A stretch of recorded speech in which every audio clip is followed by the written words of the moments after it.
Hey everyone, it's me, your buddy Dave from thedarkstuff.com and the Dark Stuff channel on YouTube. The video you're about to watch was a real labor of love to create. Folks, I'm almost 53 years old, and my only real hobby is music. It's been that way since I was a very young child. In fact, you could almost say I was born this way. I'm not really that into sports and I don't drink, so at this point in my life, my only real form of entertainment not connected to a screen is live music. Earlier in the year, I did a video about seeing my first ever rock concert, REO Speedwagon at the Omaha Civic Auditorium, February 11th, 1983, which means I've been seeing live music for over 40 years. I couldn't really say whether this year was above or below my concert-going average. I do know that in the calendar year of 2023, I saw 60 different artists in 13 different locations, including 2 brand new venues. It was a pretty action-packed year. I saw some of my all-time favorites like Tommy Stinson from The Replacements, Liz Phair, Built to Spill, Cheap Trick, and The Flaming Lips. And I also caught many artists that were brand new to me like Die Spitz, Rat Boys, Space Moth, Julia Jacklin, and Prism Bitch. I even went to a spoken word performance from punk rock luminary Henry Rollins. This video is sort of like a diary of my year in live music. It's packed with lots of live clips and photos of all the artists I've seen this year. All the pictures and video were shot by me, unless otherwise noted. And thanks to those who are otherwise noted. And thanks to everyone who put me on a guest list, slid me a pair of tickets, gave me your extra ticket, or hung out with me at one of these shows. It was very much appreciated. If you're in Omaha and you happen to hit any of these same spots mentioned in the video and you notice me there, please come up and say hi. Let's go ahead and get into it. My year in concerts didn't actually begin in January. So traditionally, most touring artists avoid the Midwest in the winter due to the unpredictable weather conditions. However, thanks to climate change, that's not as much of a problem as it used to be. And that was sarcasm in case you couldn't tell. Regardless, things don't usually get going until March, and that's where this video actually begins. Now remember, please leave a comment with your favorite concerts of the year. Did you see any of these same bands? As always, thank you so much for watching, and take care.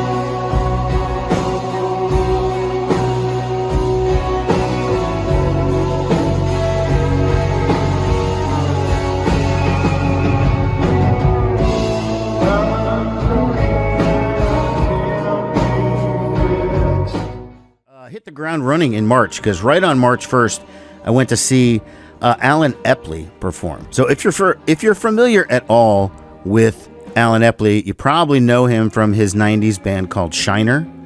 I didn't really get into the music, and by the way, they were from Kansas City. I didn't really get into his music until his second band, The Life and Times, and they came around maybe early 2000s. I've seen them a number of times, including seeing them open for Swerve Driver once back in 2008 or 2009. A really, really great band. They are sort of an American Swerve Driver, like they're that combination of like Sonic Youth, Dinosaur Jr., and Shoegaze. They were a brilliant band. Anyways, they're over. Alan Epley is solo now. Oh, and by the way, his solo album, Everything, was my number 17 on my top 20 albums of 2023. Side note. So I didn't buy Alan Epley's record until after the show, so I was completely unfamiliar with the stuff he played, but it sounded really good, and it did kind of have a very Life and Times feel, so if that does mean something to you, by all means, you should explore it. It was really, really good.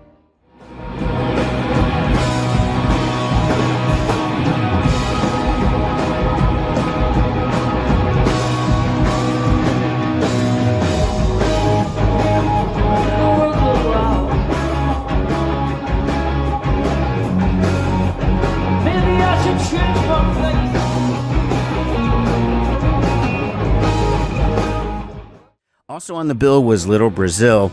Little Brazil's an Omaha indie rock band. I've actually did a video about them not too long ago, and I did describe their sound as sort of like a cross between Superchunk and Built to Spill, and that's fairly accurate. They had just put out an album at the end of the year before, and I bought it from them that night. So I was unfamiliar with their new stuff, but I was very familiar with the classic stuff. It wasn't until the end of March that I hit the waiting room, and I saw a Led Zeppelin tribute band. An unusual one, though. They're called Zepparella, and it's an all-woman Led Zeppelin tribute band. They've played in Omaha before, but I hadn't gone in the past because I didn't really think it was going to be that good. I just didn't see how that was possible. Now, on accident, I deleted all of the footage, video footage that I shot of them that night.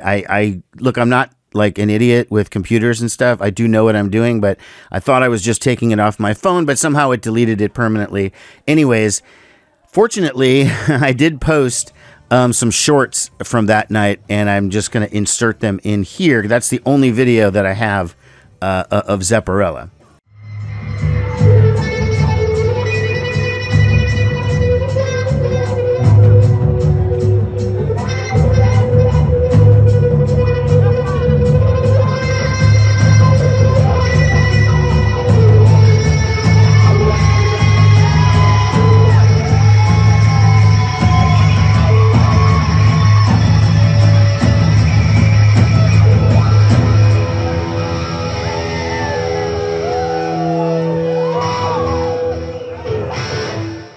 So I really ended up loving Zepparella. They were awesome. I mean, they did all periods of Led Zeppelin, a lot of heavy emphasis on the first couple records, but they did stuff from what I remember, and again, this is almost a year ago, from pretty much all eras of Led Zeppelin, and they're coming back, actually, June 7th in 2024, so I think I'm going to probably end up seeing them. I mean, that Gretchen Menn, the guitar player, holy smokes. That's all I'm going to say, is just holy smokes.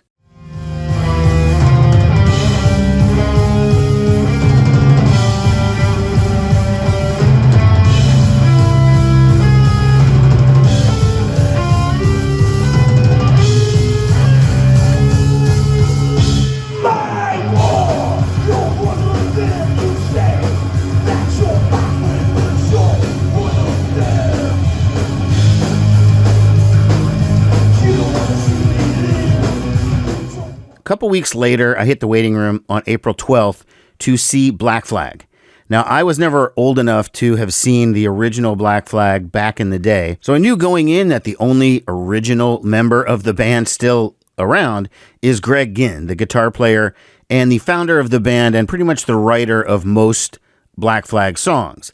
However, most people associate Henry Rollins with Black Flag because he's the most high-profile former singer, although he was actually the fourth singer in the band. Now, the idea of Black Flag in 2023 does sort of elicit a lot of strong opinions, and I had some of those strong opinions. I mean, I was kind of like, I don't know, man, is this really Black Flag? What am I, after the show, it prompted me to think about this a lot, about what constitutes the real band, like how many people in the band have to be in it but for you to consider it the real band, or if the band breaks up but not everyone gets back, do you still consider, So I did a whole video on that. And I didn't really resolve the issue, honestly. Like, there's just a lot of different scenarios, and I guess it really is kind of it does really kind of depend on what band you're talking about. In the case of Black Flag, I pointed out that they've had like 20 some odd members. Henry Rollins was the fourth singer and stuff like that. So I kind of had to just put that out of my mind. All right, yeah, I don't know who these guys are, but they're Black Flag. Right now, this is what Black Flag is. So once you shed that baggage of thinking, well, it's got to have Henry Rollins, or it's got to have Kira Rosler, or Chuck Dukowski, or whoever, then I think you can objectively look at Black Flag. I mean, bottom line is, it was okay. The whole point of this Black Flag tour was they were doing the album My War, the 1984 album My War, in its entirety. Then they came back and did a sort of greatest hits set. My War is a pretty great album. In terms of, if it's not damaged, I would say that My War is the best Black Flag album.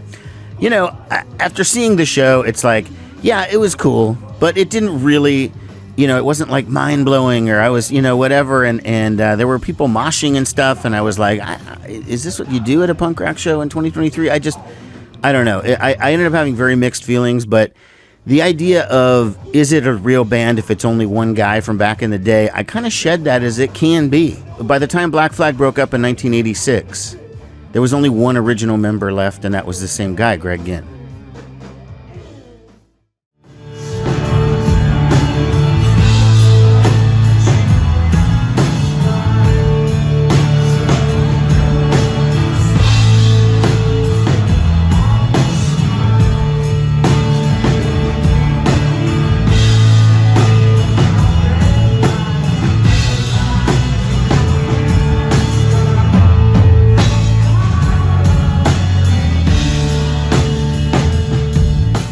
A couple weeks later, I was back at the waiting room, this time for another legendary band, although one I have seen many, many, many times, and that was Built to Spill. I did an entire video review of the show, so there will be a link to that. I've seen Built to Spill more than any other band. I pointed that out in the last video, probably 20, 21 times over their 30-plus year career. And I've loved various iterations of the band, different lineups, etc. This current lineup features the drummer named Teresa Esguerra, and she is also in a band called Prism Bitch. Prism Bitch opened the show, and I hadn't heard of them. I didn't know anything about them. They're from Albuquerque, New Mexico, but they walked up on stage and just started going, and I was just like, holy shit, and I ran right up to the stage, and they were so good. I mean, just very, very fun, upbeat indie rock, guitar, some keyboards, whatever. It was just really, really fun. And I was really surprised that the drummer could go from doing that set and then immediately jump to Built to Spill. A lot of times when you're doing double duty like that, you take a break in between. There's like 3 bands, but there wasn't in this particular case.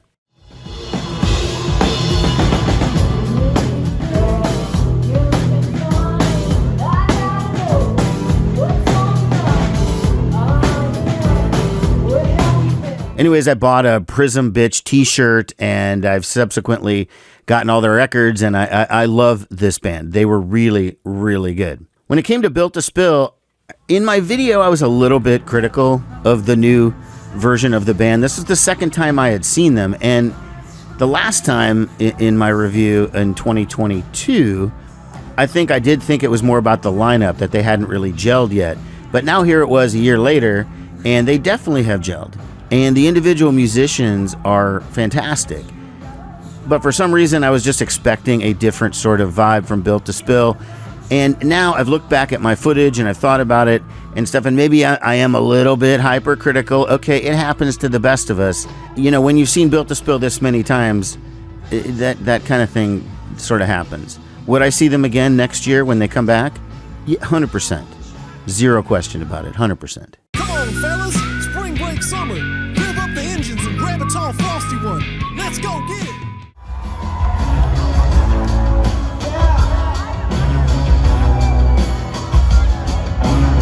All right, Wayne, come on, tell the story.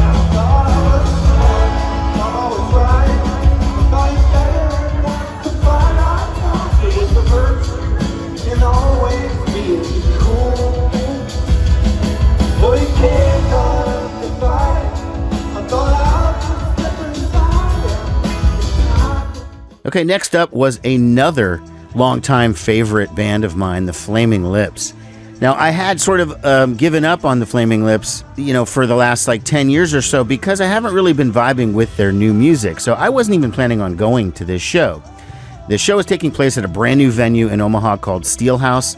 It's part of the Omaha Performing Arts clique of venues. It has the Orpheum Theater, and it has Holland Performing Arts Center, and these are all going to be mentioned at other times during this discussion. If it hadn't been for one of my good friends offering me a last-minute free ticket, I probably wasn't even going to go to the show. And I'm very, very glad that friend did offer me that ticket and that I did accept, because this was them doing the album Yoshimi Battles the Pink Robots, which is one of their most classic albums from back in 2002. The show was an amazing spectacle, as the Flaming Lips shows generally are. I mean, it was from a visual perspective and the way the stage was put together and everything. It was pretty incredible. They had just a million lights. They had these giant pink inflatable robots, whatever. It sounded really good in there in the room. The band, is now up to like 6 or 7 different guys. It's Steven Drozd and Wayne Coyne are the only originals. No idea who the rest of those guys are. The show does seem a lot like the Wayne Coyne show, but it's been that way for kind of a long time.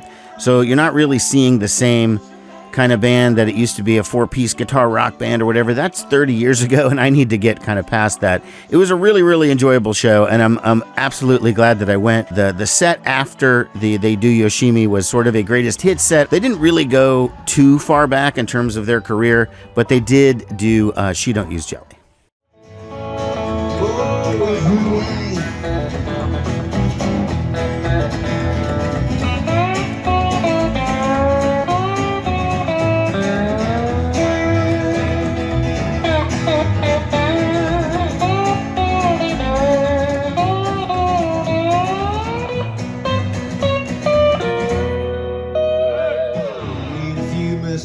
Make it hard to sleep alone. Several ones. So the summer of 2023 was continuing on. July was an action-packed month. I did get to see another one of my all-time favorites, and that was Tommy Stinson, his newest project that he's got going, Tommy Stinson's Cowboys in the Campfire. It was a 3-piece band that featured him on guitar, Chip Roberts on pedal steel, and a guy named Chops doing stand-up bass. They played at the Zipline Brewing in Lincoln. First time I'd ever been there. First time I'd been to any sort of Zipline. And it was kind of a last-minute show. As it originally announced, it was going to be at some art gallery in Omaha. That was quickly proven to be a rumor that was not true. The show was for real happening in Lincoln. And it was fantastic. So Zipline Brewing had this back room, and there was all sorts of big piles of barley and yeast and whatever you do to make, barrels of beer and whatever. It was a brewery. And they also had a stage and this little corner room set up, and there were probably about 50 people there, 50 or 60 or so, I don't know. Tommy was purposely playing kind of off the beaten path places. It was really, really fun, and another intimate Tommy Stinson show. I've seen him a number of times over the years, going back to about 2016. Oh, and the Cowboys in the Campfire record was my number 5 album of 2023. A fantastic record.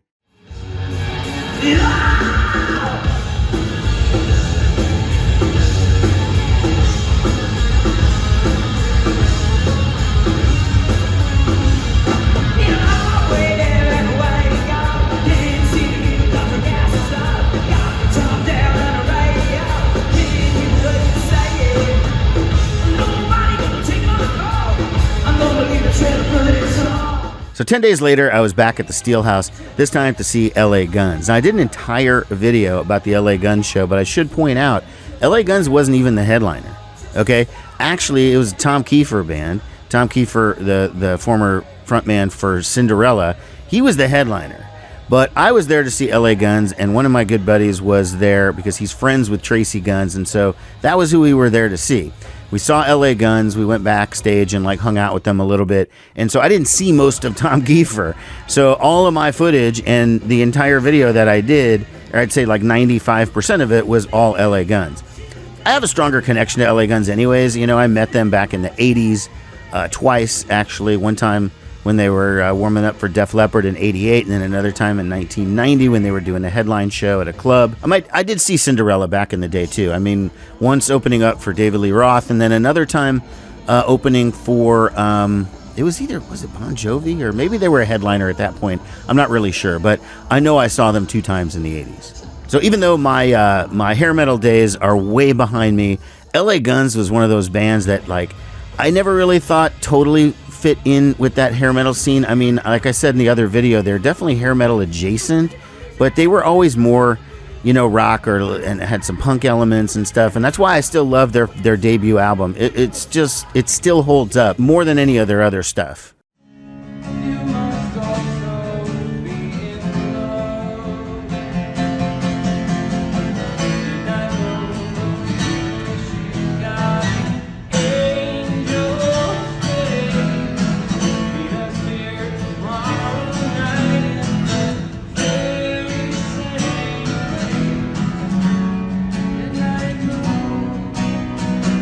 So a couple days later, I was at the Zipline in Omaha.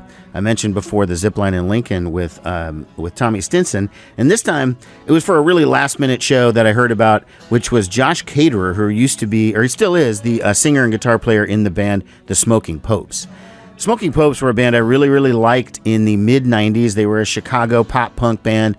They had a unique sound that kind of made them kind of a cross between like Green Day and the Smiths, because they did have a singer that had a little bit more of a Morrissey kind of a vibe.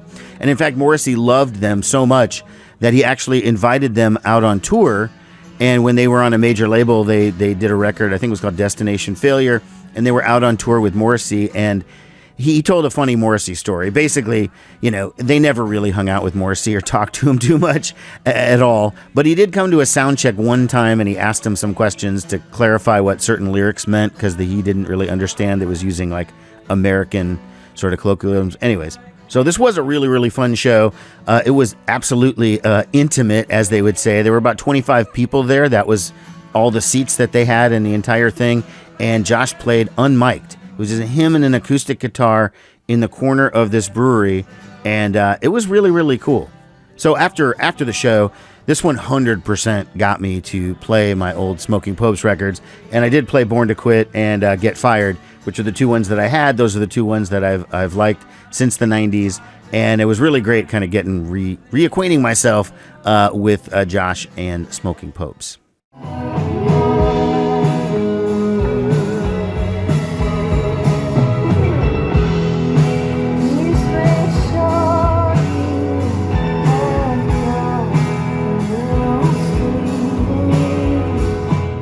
Okay, a couple days later, I hit the Slowdown to see Julia Jacklin. Now, she is from Australia, and I was only marginally aware that she was coming to town. I had heard she was really good, and it was one of these things I just hadn't really checked her out. You know, it's so hard to keep up with everyone these days, you know what I mean? But fortunately, through my good friend Rob, who works for Polyvinyl, I messaged him and I was like, look, man, I know it's kind of last minute. Is there any way you can get me some tickets for Julia Jacklin? And like a champ, he totally came through. Really, really glad that I did. Her show was epic. I mean, it was one of these nights where you just feel like transcended by her voice. The band was so good. I mean, just, God, every single thing about them was phenomenal. And I've since gotten her records too. It's dark, it's moody and stuff sometimes, but wow, Julia Jacklin, what an impressive concert. And one of many Australian groups that I saw in 2023. I think she was the first of like 3 or 4.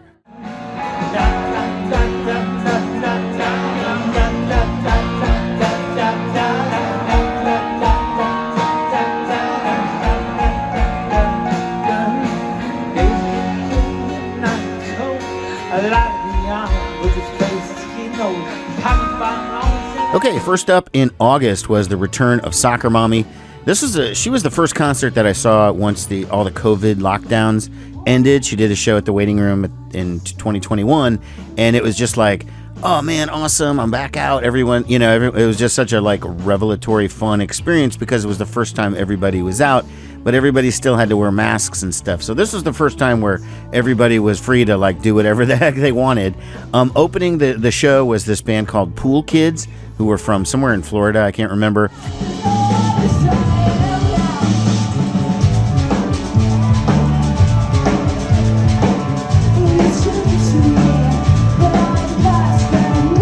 They were a fun band to watch live. I subsequently listened to some of their records, and I didn't really care much for it, but that front woman singer was just like incredible on stage. Cool guitar player doing this like double Eddie Van Halen type tapping thing or whatever. It was pretty cool. And then Soccer Mommy came on and did a good set.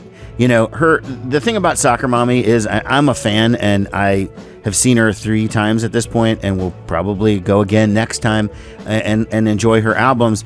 Her albums are like about half really good and then half just sort of like weaker versions of those other songs. And so this show was like about half good and then half like, okay, well, you know, I'm ready for the next thing.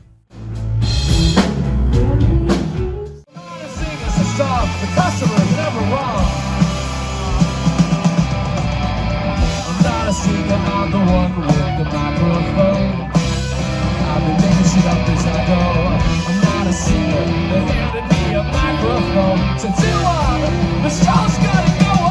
So later in the week was the second annual Outlandia Music Festival. And I did an entire video on the festival with clips of all the artists, so I will link to that. So this is a 2-day, largely indie rock music festival headlined by Modest Mouse, Jimmy Eat World, Lord Huron, Manchester Orchestra, Gregory Alan Isakov, that kind of stuff.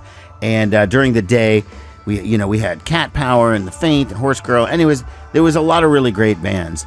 And I was the stage manager for the festival the last 2 years, which means I am glued to the stage for most of the show. It was like 1,000,000 degrees out there. I mean, insane. All of the bands were really good. Everybody was really cool. It was great to see Horse Girl for the first time. And I got another chance to see The Good Life. I've seen them a number of times over the years. That's Tim Kasher from Cursive's other band. And also Roger Lewis, the drummer, who later on I would see about 3-4 months later as the drummer of Neva Denova.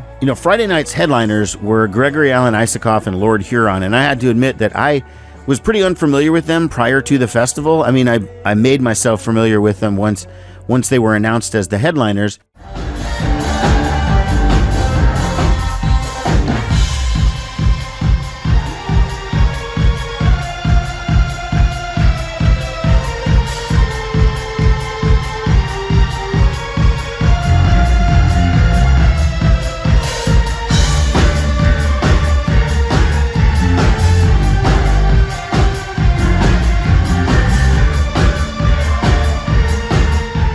I mean, the highlights of the festival were absolutely The Faint doing a set in the broad daylight.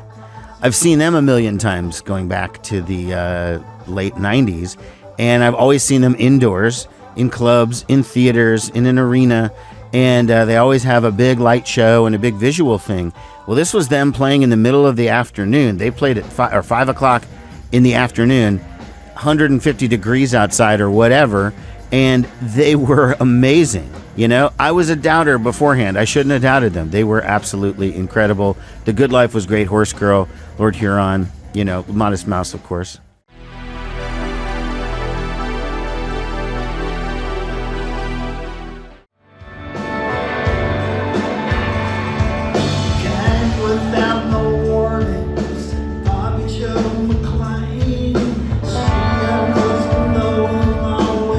So after surviving Outlandia, it took me a couple weeks before I was ready to hit another show. But September 14th came around, and I went to see the Drive-By Truckers. Probably the 4th or 5th time that I've seen them. One of my favorite bands going back many, many, many years. I didn't start getting into them until probably 2011 or so, 2010, 2011, so a little bit later in the game. And it was right after Jason Isbell had left, and I remember everyone being like, oh man, these guys aren't as good as they used to be because Jason Isbell's not. Okay, I didn't really understand what that meant because I didn't know who Jason Isbell was at the time. I obviously do now, but at the time I didn't. So it didn't make any difference to me. And then I ended up becoming a fan and realizing that was a very short-lived opinion, that the Drive-By Truckers were done after that. Anyways, it was in the Admiral. It was a great sounding show. Wasn't the best attended show, unfortunately, but I think that's kind of the way it is for the Drive-By Truckers. They're just not as big as they used to be, and I don't think they had a new record at the time, although I don't know that even matters anymore these days. So next up, just a couple days later, I had an action-packed Friday night of 2 different events that I was going to try and hit. Okay, so the first was I wanted to go to the Little Bohemia Fest and catch David Nance. Now, I've been doing videos with David Nance in them since probably about 2016, so it's no mystery that I wanted to see him. I didn't know if he was going to be playing with the band or if he was going to be doing an acoustic set. He was doing an acoustic set in this case. So I watched his set.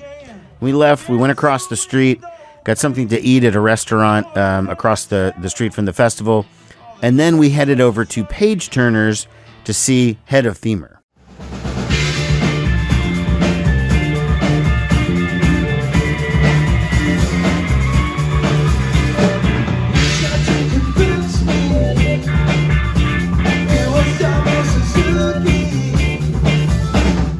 Head of Femur is another band I featured plenty of other times on the channel.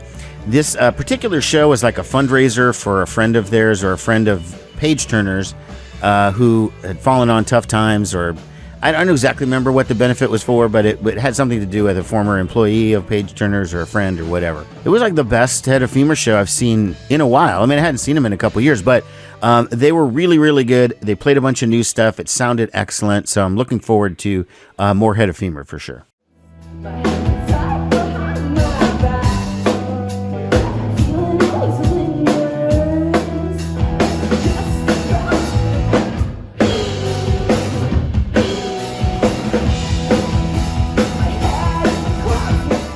A couple days later, I went to Reverb to catch Weekend Friends and an Omaha band called Auger. Weekend Friends are from Portland, Maine. Now, this was opposite the Queens of the Stone Age show at Steelhouse, which I believe was a sold out show. So opening for Weekend Friends was an Omaha band called Auger, O-J-A-I, and I'd never heard of them before, and they were really, really good. Their albums are on Apple Music and Spotify, and I gave them a chance. It was really like kind of light indie rock. It was very good. Then Weekend Friends came on and they blew the roof off the place. I mean, admittedly, it was a smaller crowd because they were playing opposite Queens of the Stone Age, and they did make a comment about it. Hey, we're not Queens of the Stone Age. But, you know, they did what they did, and they did it extremely well. I really, really dug their set. I ended up buying a record from them. I got it autographed by them after that. And now I consider myself a fan, and next time they play in town, I will 100% be there.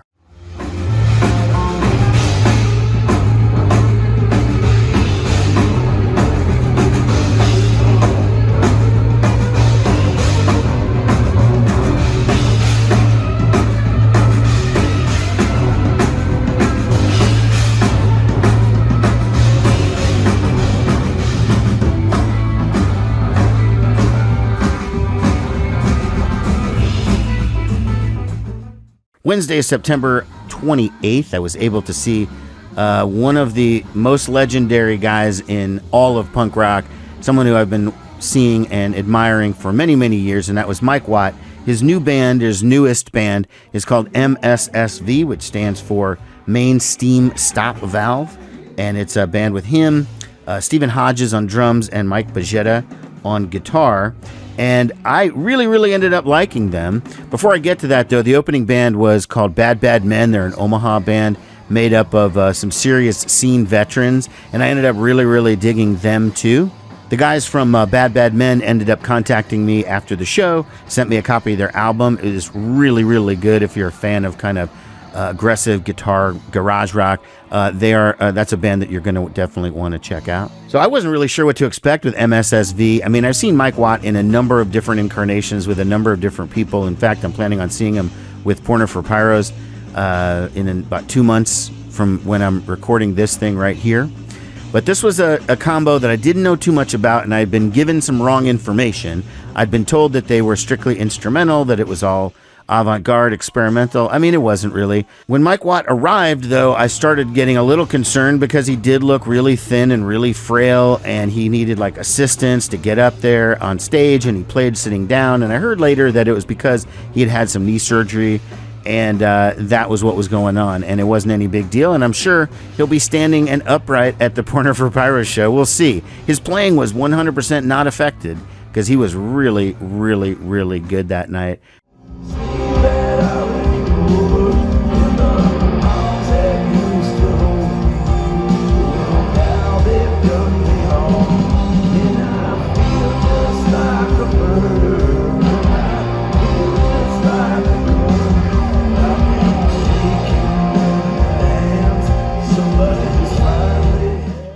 So a couple days later, I hit my first ever show at the Astro. The Astro is another new venue which just opened up. They were supposed to open up a few months earlier, but there were some construction delays and everything, and so they opened up in September, and they were still doing outdoor shows. It's an outdoor and indoor spot. Their opening weekend had two kind of big shows, and one was 311 and one was Gaslight Anthem. And 311, yeah, they're from my hometown and stuff, but I've never really been a huge fan, so I decided that wasn't the one that I was going to go to. I wanted to check out the spot for Gaslight Anthem.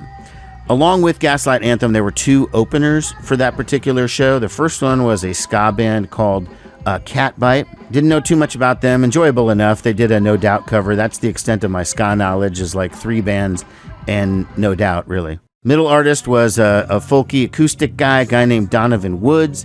He did a quick set. It was pretty good. He was kind of self-deprecating. You could tell he was kind of nervous. Okay, and then Gaslight Anthem came on. And like I said in the other video when I talked about them before, I just didn't get it. You know, I had heard they had gotten a lot of comparisons to the Replacements. Oh, they're like Boston's answer to the Replacements or whatever, but I don't know. I really didn't get that vibe off it. I didn't really enjoy the show that much. I mean, it sounded amazing and the room was great, and I got a sneak peek of the inside place, which was about 95% finished, but not quite done yet. And it was really great. It was a beautiful night. It was nice outside, and you know, everything sounded and looked great, but I just thought the music was kind of boring.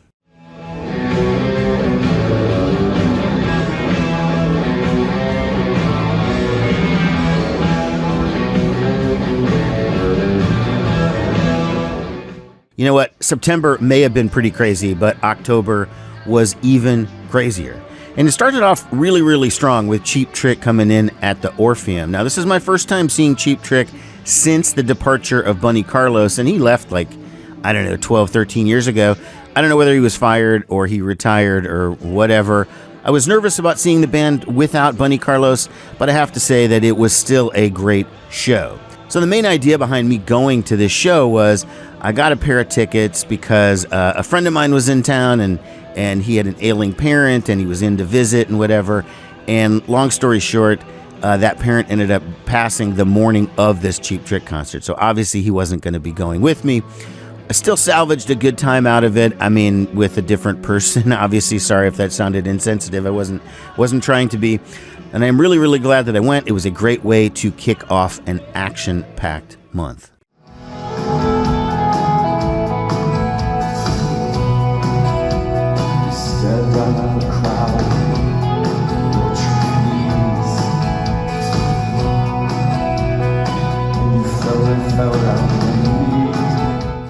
Just a few days later, I was over at the waiting room to catch the band The Church.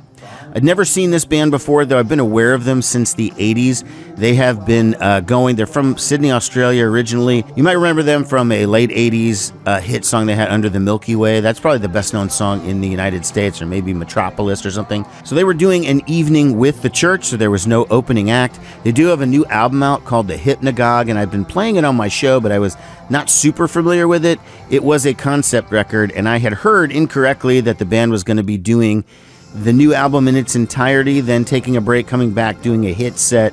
That was actually not the case. They did all of it kind of mixed together, so I was able to catch Metropolis and a couple others, because I wasn't able to stay for the entire show, unfortunately.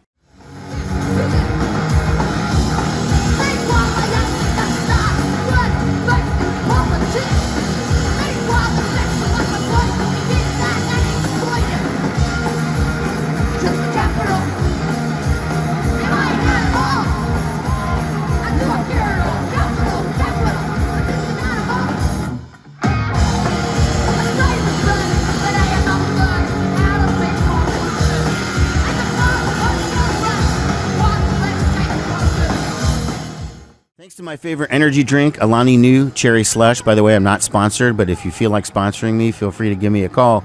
I was able to do 2 punk rock shows in 2 nights on October 18th and the 19th.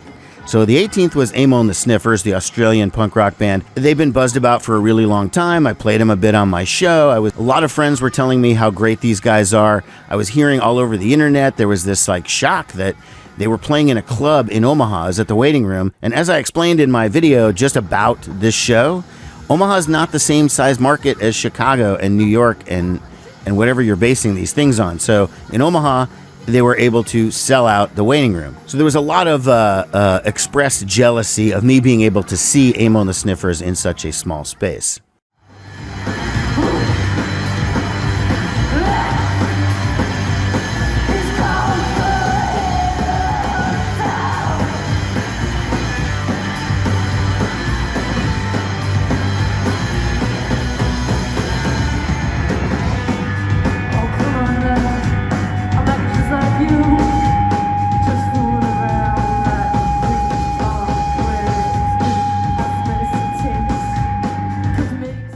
The show was a band called Die Spitz, and I didn't know too much about them beforehand, but I know a ton about them now. I am borderline obsessed with this band. They were amazing. 4-piece, all-woman band from Texas. They come on, and their sound is very, very influenced by 90s grunge, heavier stuff from the grunge era. So you're talking Nirvana, Bleach. You're talking a Hole, Pretty on the Inside. You're talking, that era, slower, grungy stuff. Really, really, really good. So do yourself a favor since you're already on YouTube and look up Die Spitz's video for Hair of Dog. It is an amazing video. It is so cool. I ended up buying the record from them. It's a double EP. It's fantastic. And I hope to see these guys again and again and again. A fantastic show from Die Spitz.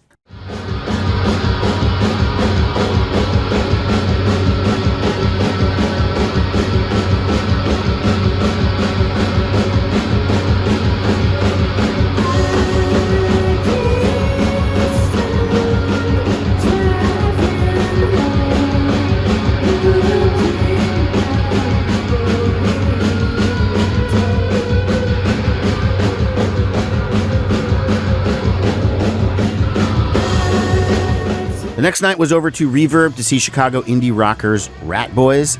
They're a band I've mentioned a couple of times recently on the channel. The band's album, The Window, came in at number 4 on my top 20 albums of 2023 video. Their show was great, and I really just wanted to talk about them again so I could use this graphic that I created of Julia Steiner, their guitar player, playing her Flying V in front of this picture of all these other rock dudes playing Flying Vs.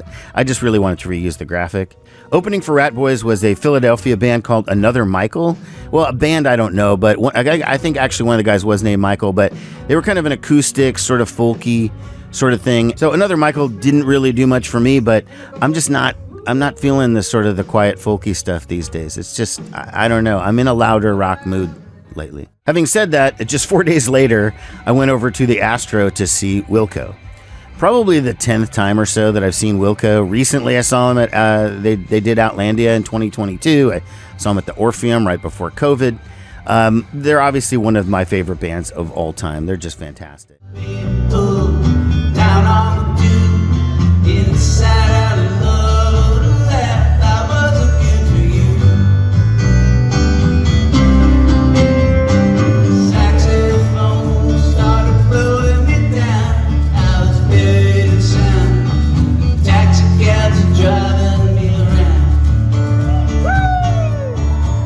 To the handshake drugs, I want that time.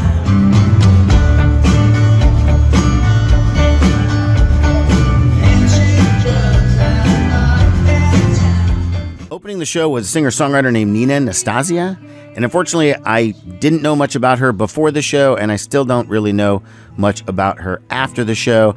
I mean, it didn't really matter to me. She was good enough, but I was there to see Wilco. Last time Wilco was here, I mentioned they did the Outlandia Festival in 2022, but I was the stage manager of that festival, so I wasn't just there as like a spectator. I couldn't just enjoy the show. This case, I definitely could. One thing I want to note about the Wilco show was, for the first time in the history of the Dark Stuff, I was actually recognized by somebody. Came up to me and was like, "Are you the guy from the Dark Stuff?"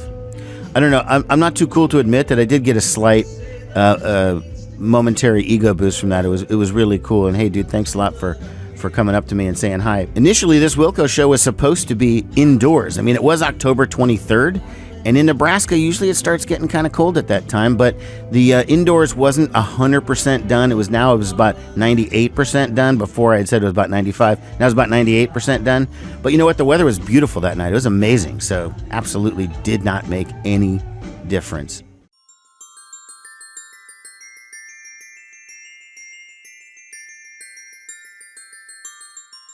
November is the beginning of the slow time of the year, but I still managed to get a couple of shows in this month, starting with November 12th, where I got to see Henry Rollins do a spoken word performance at the Admiral. Now, I didn't take any video footage of this because I kind of feel like spoken word is sort of like a comedy show, and it's not something that you would film.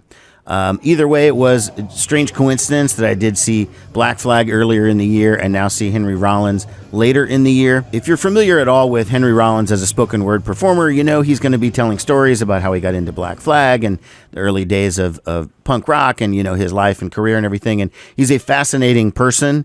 And it was a really good show, and I'm glad that I finally got to see him perform. Other than seeing him in Rollins' band and the original Lollapalooza way back in 1991, this is the only time that I had seen Henry Rollins in person. So, knocked that off my, was it a bucket list? I don't know. Is there a bucket involving Henry Rollins? I'm not sure.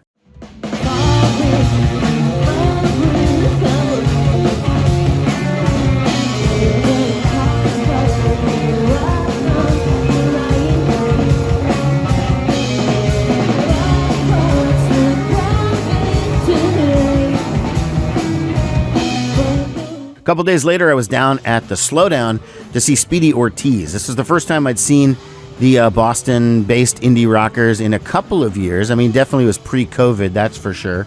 They put on a great show. Discovered a couple of good bands opening for that show, actually. First up was a group called Until, and they're local. They're a high school band. And, you know, truth be told, this is how old I am. I actually am friends with their parents. Until was really good. Closest comparison, I would say, is maybe Horse Girl, if you're familiar with that band. Space Moth played second, and they were incredible. I've already talked about them on a couple of records. I bought the album from them, from Miriam, the singer, and she's kind of the leader of the band.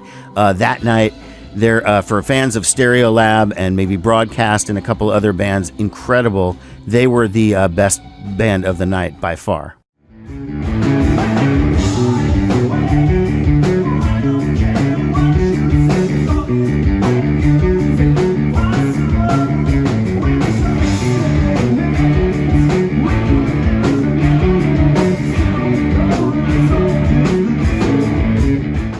So I referenced this in the Criteria Little Brazil video, but what happens in Omaha a lot is some of the bigger indie rock bands from Nebraska that have, you know, national and international followings in some cases, do local shows during that time because there isn't a ton of other stuff going on show-wise, usually in Nebraska. And so Criteria, Little Brazil, Healer fit the bill for this particular night, and this was actually the day after Thanksgiving on the 25th. It was my first time seeing Healer. They were all recognizable guys from other bands, and I will refer you to that other video about it and get more details on them. They were followed by Little Brazil, who gets another reference in this video like they did right at the beginning back in March. They put on another good show, and then Criteria did their usual just balls to the walls, crazy rock set. It's a shame that they rarely tour because only people from Omaha get to see just how good a live band Criteria is, even after all these years. I mean, it was 15 years in between albums or whatever. You would think it was like 15 minutes. You let the heart attack it. One taste and it's broken. And the little bird sings, but the word couldn't bear it. And the song that it sings. The first show that I went to in December, right on December 1st, I have to admit I might have made a mistake in judgment on this one. I went to see the band Hiss Golden Messenger at the Waiting Room. All I knew about them was they were from North Carolina, and they were on Merge Records. And Merge Records is one of my favorite labels. It's a label founded by Superchunk. There's just a million great bands on the label. So for me, if somebody's on Merge, I'm willing to give them the benefit of the doubt. Opening the show was a folky kind of singer-songwriter guy named Adim the Artist. And again, I know nothing about this dude. He wore a lot of makeup and made a lot of provocative sort of sexual comments from the stage, joking around and whatnot. It made it more entertaining, but again, for me, it was just kind of in one ear, out the other. Okay, and then Hiss Golden Messenger came on, and I don't know. I didn't know what to expect. They came off as sort of like a Grateful Dead-like kind of jammy band, and they didn't do like 10, 12-minute songs or whatever, but they definitely kind of had that vibe that they were more of a jam band, and they even referred to themselves as a jam band, or maybe they were joking. I don't know, but that was the vibe I got. So I tried to hang in there because my friend that I came with was kind of into it. But after about, I don't know, 45 minutes or so, I just was like, I don't want to stay here anymore. And we left.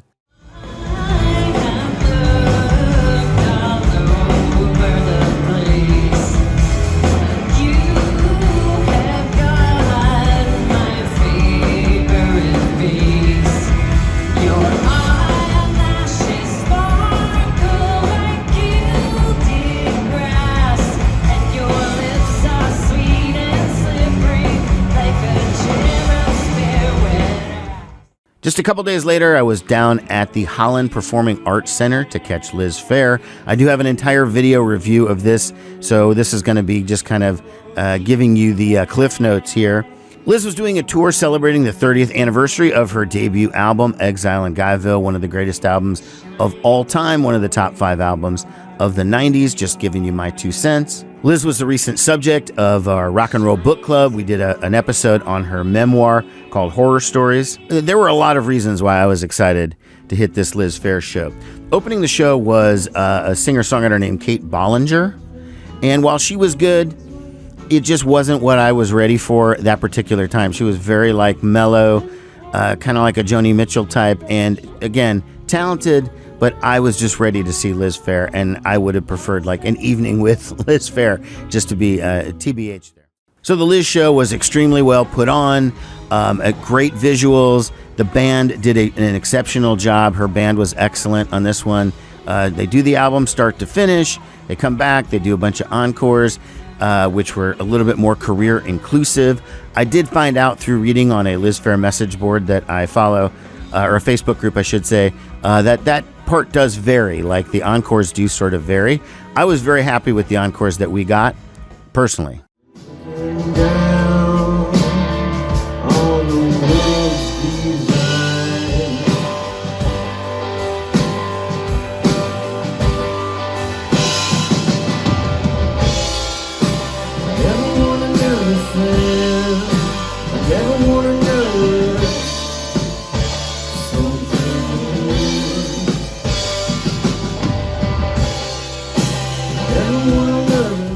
December 14th marked the return of Neva DeNova. Now, Neva DeNova is an Omaha band, although using the term band and using the term Omaha are just sort of difficult in this particular case. The main guy in the band is Jake Bellows. He was from Omaha, and there was an actual lineup of Neva DeNova at one time. He lives in California, and now when he plays as Neva DeNova, he assembles different people. In this case, Roger Lewis, who I did reference earlier on as a member of The Good Life. There were 2 openers for this show. First up was a local rapper named Marcy Yates. I've seen the name around a lot, but I honestly had no idea who he was other than hearing the name. He was actually really, really good. It was a little weird to have a rapper open up an indie rock show, but I actually really liked it. Second up was Chicago band Doomflower. They were really, really good. I ended up buying a record from them after the show. At the time, they kind of reminded me of Scrawl or maybe the band Come, if you remember them from the early 90s. Those are probably the best comparisons I could think of. So Neva DeNova came up next, and they were a trio. First time I'd ever seen them as a trio. I've seen them, I think, with 4 or 5 people typically in the past. They were still really, really good. So excellent show. Neva DeNova, Doomflower, Marcy Yates.